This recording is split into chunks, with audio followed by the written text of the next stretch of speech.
ఇక అసమాపక్రియలు. అసమాపక్రియలు వీటిల్ని infinite verbs అంటారు. అంటే ఇక్కడ ఏమంటారంటే అసమాపక్రియలు 10 విధాలని గాని చెప్తారు. అయితే భావార్థకం అంటే ఏంటంటే ధాతువు అంటే ఏంటంటే క్రియ.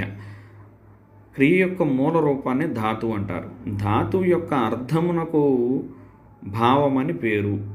క్రియకు చివర ట చేరితే అదేమవుతుందంటే భావార్థకం అవుతుంది.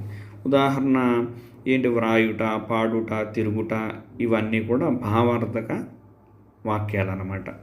ఓకేనా? భావార్థకం. అట్లాగే త్వార్థకం అన్నాడు. త్వార్థకం అంటే ఏంటి? ఇది భూతకాల అసమాపక్రియను తెలుపుతుంది. దీని ప్రత్యయం వచ్చేసి ఈ అనమాట. అంటే పాడి, వ్రాసి, తిని, చదివి, వెళ్ళి ఇవన్నీ కూడా భూతకాల అసమాపక్రియనే త్వార్థకం అని అంటారు. ఇక్కడ ఏమన్నాడు? వ్యతిరేకార్థకం అన్నాడు. వ్యతిరేకార్థకం అంటే ఏంటి? వ్యతిరేక